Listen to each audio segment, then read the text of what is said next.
네, 이슈엔 현장 시간입니다. 우리나라에서 오는 12일부터 17일까지 세계 물 포럼이 진행이 됩니다. 최근 들어서 전 세계적으로 물 산업에 대한 중요성이 점차 커지고 있기 때문에 역시 우리가 관심 있게 지켜봐야 할 특별한 이슈 중 하나인데요.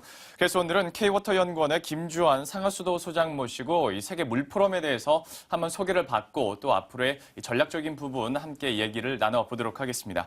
어서 오십시오. 네, 반갑습니다. 네, 안녕하세요. 자, 제가 앞서 오프닝에서 세계 물 포럼 말은 했는데 아마 저도 그렇고 우리 시청자 여러분들도 그렇고 많이 생소하실 것 같습니다. 세계 물 포럼에 대해서 먼저 소개부터 간단하게 좀 해주시죠. 예, 세계 물 포럼은 그 세계 물위원회에서 매 3년마다 개최되는 그 지구촌 최대 물 관련 국제 행사입니다. 그리고 세계 물 포럼을 준비하는 그 세계 물위원회라는 것이 있는데 그 전 세계 물 문제를 그 공동 대응하고자 96년도에 설립되었습니다. 여기에는 그 물과 관련된 이제 국제기구, 그다음에 각국 정부, 그다음에 학계, 그다음에 시민단체, 기업체 등 세계 기관, 그 312개 기관이 참여하는 물 분야 최대의 국제 기구라고 보시면 되겠습니다. 예. 세계 그 물 포럼에서는 그 물과 관련된 그 모든 이슈에 대하여 해결 방안을 논의하고 이를 실천하기 위한 정치적 선언문을 도출, 또 비즈니스 차원의 어떤 전시 목적인 물 엑스포 등이 이제 개최됩니다. 예. 이번 물 포럼은 금주 이제 일요일이 되겠죠. 그때 이제 개막식을 시작을 해서 4월 17일까지 6일 동안 대구와 경주에서 개최됩니다. 참가 인원은 약 한 3만 5천 명 정도로 아마 최대 인원으로 이제 예상을 하고 있습니다. 그리고 규모 면에서는 역대 최대 규모인 만큼 여기에는 이제 4개 과정이 있는데 그 정치적 과정, 또 그리고 지역별 물 문제를 논의하는 지역별 과정, 그리고 주제별로 논의하는 주제별 과정, 그리고 과학기술 과정에 총 300개 세션이 있고 거기에 이제 시민 포럼이라든지 아까 그 전시회를 목적으로 하는 그 엑스포, 그다음에 문화 행사, 그리고 그 부대 행사가 개최될 예정입니다.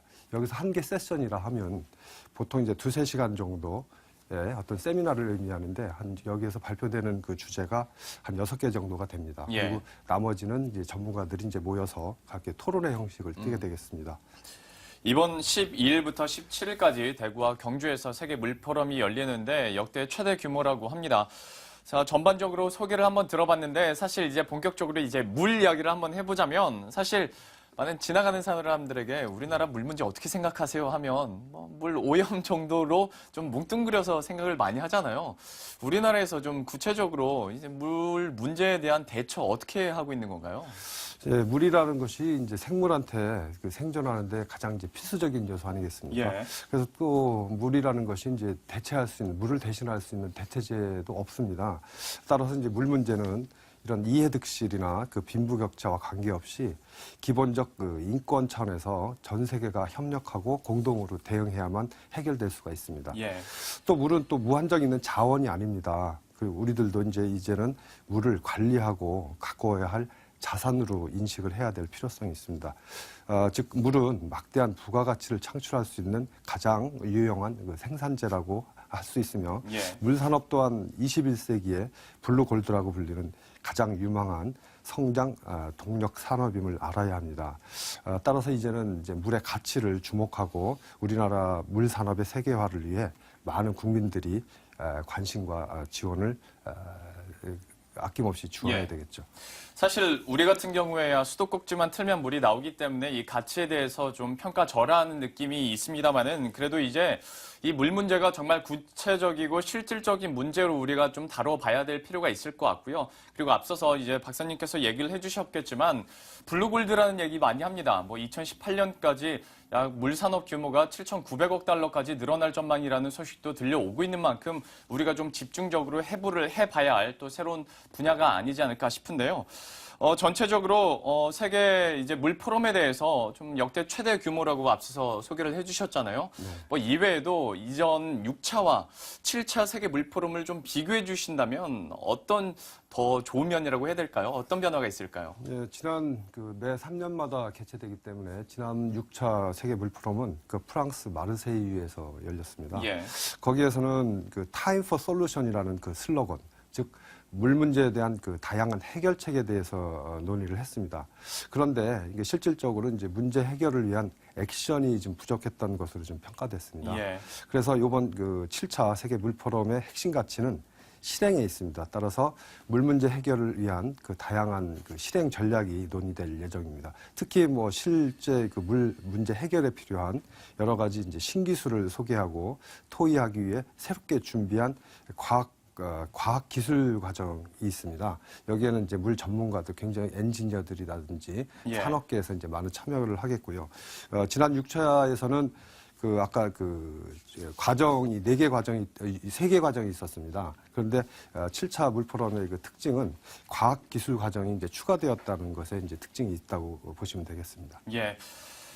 사실 토론만 하면 좀 잘못되는 경우에는 탁상공론으로밖에 끝날 수가 없는데 역시 이번 7차에서는 조금 더 실행에 역점을 뒀다고 합니다. 때문에 뭔가 실질적인 변화를 좀 유도할 수 있지 않을까 싶은데요. 그런 실질적인 변화 유도, 이번 세계 물포럼에서는 어떤 걸 기대하고 있나요? 예. 2015년 대구 경북 세계 물 포럼은 우리나라의 그 선진화된 물 관리 기술과 경험을 세계에 알리고 공유함으로써 그 해외 물 시장 진출을 본격화하는 그 발판이 될 것이라고 생각을 하고 있습니다. 또 예. 대한민국이 글로벌 그 물 이슈를 선점하고 글로벌 시장을 그 선도해 나갈 수 있는 좋은 기회가 될 것으로 이제 생각하고 있습니다. 아울러 국민들의 그 물에 대한 관심을 유도하고 국내 물 문제 해결에도 아마 긍정적인 영향을 미칠 것으로 기대하고 있습니다. 국내 물 문제를 잠깐 언급해 주셨기 때문에 좀 더 구체적으로 한번 질문을 드려볼게요. 국내 이제 수돗물 문제에 대해서 이번 세계 물 포럼이 좀 어떤 바를 기여할 수 있을까라는 거는 제가 구체적으로 이렇게 감이 안 잡혀서 좀 청사진을 제시해 주시겠어요? 네, 저희 K워터에서 이번 물 포럼을 통해서 그 정보통신 기술, 우리나라가 이제 소프트웨어나 이게 통신 기술이 상당한 수준에 올라와 있습니다. 예. 그래서 이런 ICT 기술을 융합한 그 차세대 그 지능형 물관리 체계인 우리의 그 스마트 물관리 이니셔티브, 그 이니셔티브라는 게 어떤 주도권이나 선도를 한다는 의미를 갖고 있기 때문에 전 세계 참가자들에게 이것을 소개를 해서 세계 물 시장의 아젠다로 좀 만들려고 합니다. 예. 그리고 SWMI, 즉 그 스마트 물관리 이니셔티브라는 것이 그 국민들에게 이제 수돗물을 공급함에 있어서 그 소비자 측면에서 어떤 유통 과정 그리고 먹는 물 수질 등 이런 것들을 포괄적으로 스마트하게 관리를 하자는 얘기입니다. 예. 그래서 K워터는 뭐 지난 해부터 파주시를 대상으로 해서 스마트 워터 시티라고 해서 그 구축을 하는데 하여튼 노력을 많이 해왔습니다. 그래서 그 결과 건강한 물 공급에 있어서 많은 이제 경험과 성과를 얻어낸 바가 있습니다. 그러니까 이러한 그 성과나 경험을 전 세계에서 방문한 물 전문가들과 이제 토론을 하고 의견을 교환하는 등 수돗물 생산 및 그 공급에 있어서 그 수준을 높일 수 있는 좋은 기회가 될 것이 틀림없습니다. 그리고 국내 그 유일의 물관리 전문기관인 K워터에서도 세계 수준의 최고 수준의 그 물관리 선진국이 되도록 그 소임을 다하도록 하겠습니다. 예.